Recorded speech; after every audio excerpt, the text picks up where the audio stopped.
you may have to specify your mask as a decimal number. So you would convert this number to decimal, and in decimal that would be 1 plus 2 plus 4 plus 8 would be 15. So if you masked this with 15, you would get this. You would get an answer of 1, 2, that's 3, and 8 is 11. So why would we mask it? Well, you're handling fewer bits. Any processor time you can save by dealing with fewer bits may speed up your processor if it's an issue. You may be taking 4 bits and moving them to a display function. So you only want to move those 4 bits, or you only want to multiply a portion of that by something. Maybe reading a BCD input and only want to examine one digit, which is the first 4 bits or the second 4 bits.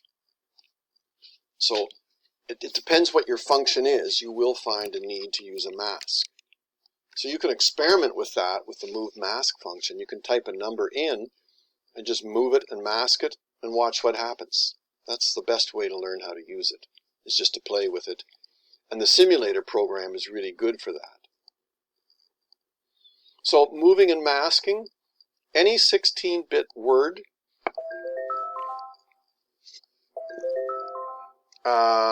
yes it would.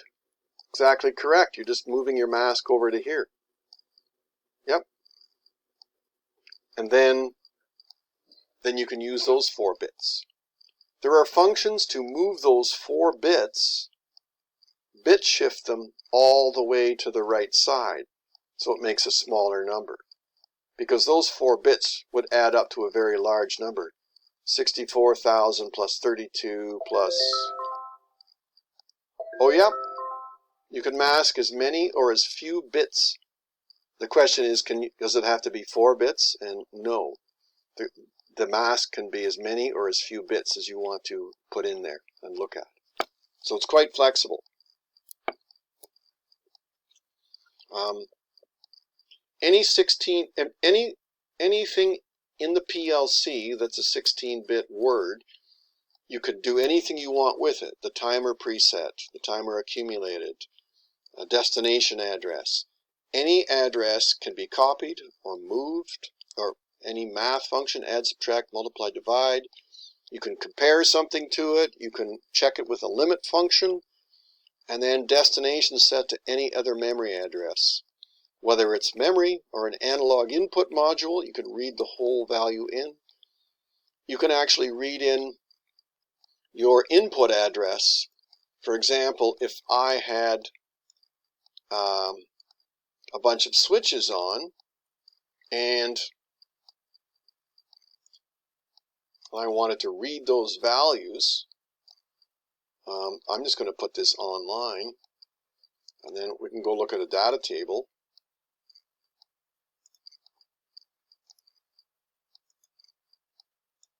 I can look at my input module as a word, and I can display it in decimal if I want. So the more bits that I turn on, so I can read the value of all those switches in at a single move. I can move them someplace and do something with it. I might say, for example, I want to make sure that limits, these are all safety limit switches. If these were all safety guards, door switches, covers, gate switches,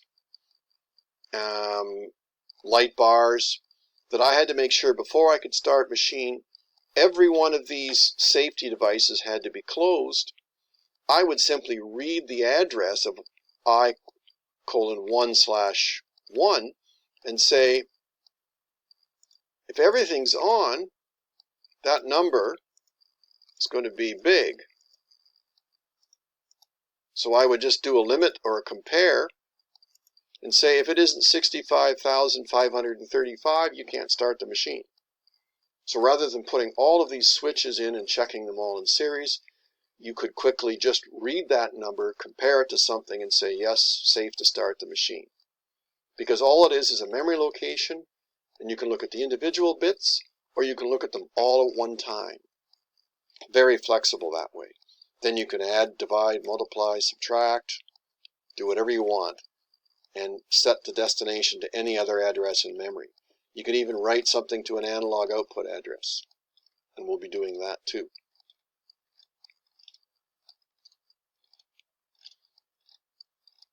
Analog inputs.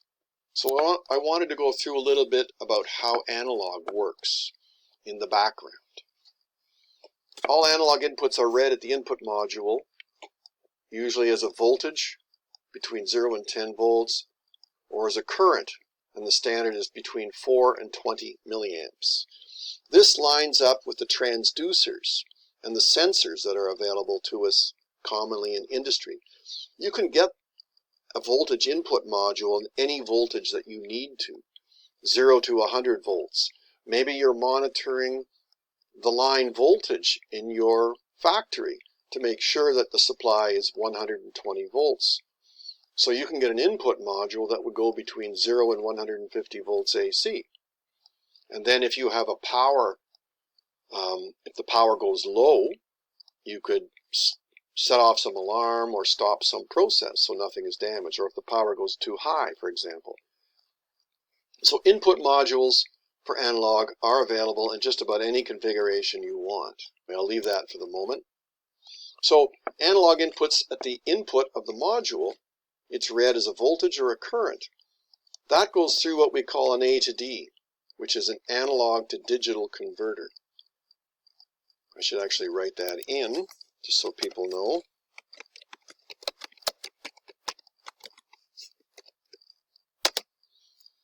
And that changes that voltage coming in, or that current coming in, into a number, a 16-bit number, between 0 and 32,000.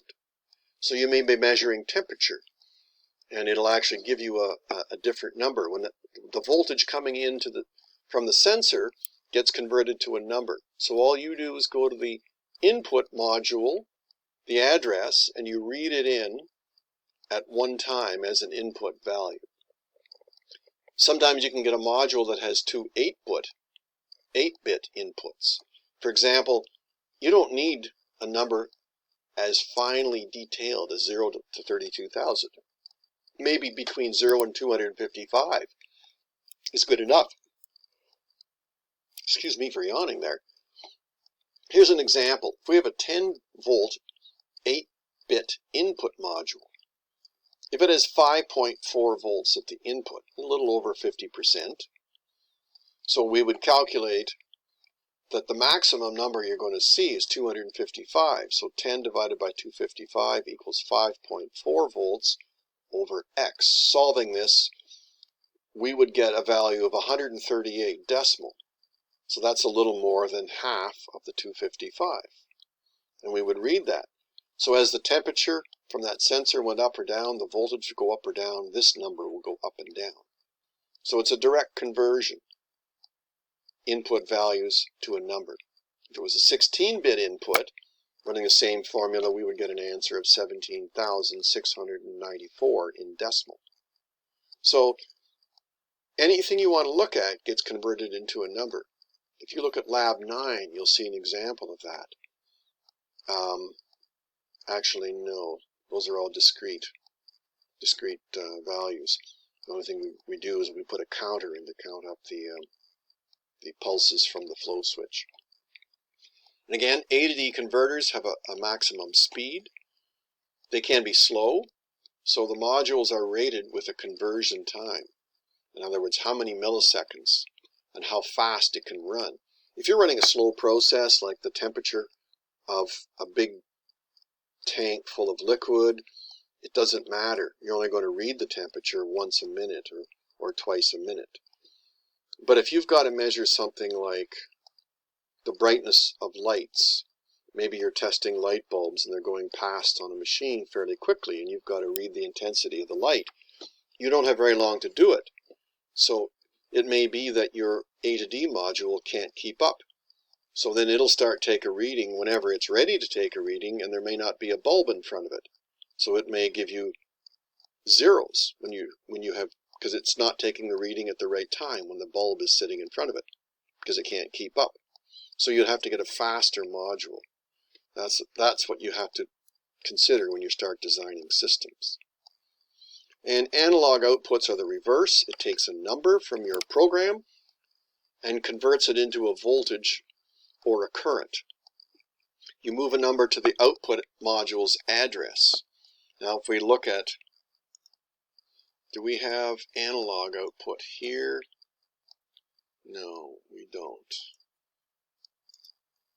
I'm wondering if we have it here.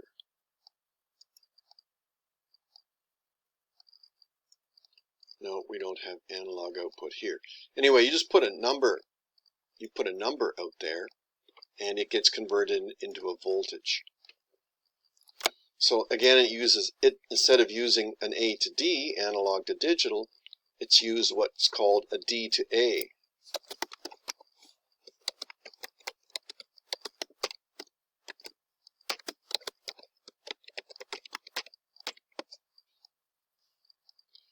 An example of the connection is shown in this little diagram here. So this would be an input module. Here we have 24 volts. So you feed your sensor, and this could be any device. It could be a flow switch, a level sensor, a temperature sensor. And here's our input module. So there's our common, or our 0 volts.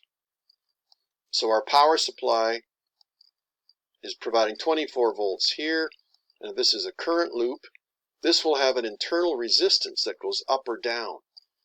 It could be similar to your gas gauge in your car. That's really what it is. It's an analog input. They have a resistor there with a float on it. And as you fill the tank, the float rises, and it basically turns the potentiometer, increasing or decreasing the resistance. So then more voltage or more current will be flowing through here. It's the same connection for a voltage input or a current input. So as this changes its internal resistance, you're going to see more current flowing through this loop. This is why they call it a current loop, because it goes into the input module and it measures the current. In that case, you have an ammeter inside, not a voltmeter, and then it just flows in this direction. So external devices change the resistance. If this was a voltage input, it wouldn't let current flow through here, but it would change, and this would drop more voltage. So the voltage appearing here would be the remainder of the 24 volts. If this dropped 18 volts, you'd get 6 volts here. So that's an analog value. 24 volt supply supplies current to a transducer that adjusts its internal resistance to limit the current proportional to the measured process. And the resulting current is measured by the input module. And an output would be the same. You would have an output current driver. Typically, in process control, dealing with liquids, fluids, and such, they use a current output, and that would control the position of a valve. You can use a voltmeter, and then the device will have a little amplifier that converts that into movement. And again, once you get from your inputs, once you have that number in memory, you can scale it. Multiply it, divide it, any way you wish, because you're getting a number between 0 and 32,000, and you may want to convert that into flow of gallons per minute or temperature degrees Celsius. And there's some products listed here that you can take a look at online. Okay, so that's really all I was going to cover today. You can do some searching on modules that are available and get a listing. I'll try and put some up, and I'll try and add to this, and I'll put some links to Allen Bradley and Omron modules so that you can take a look at other devices. Other than that, that's what we're going to be covering for week 9.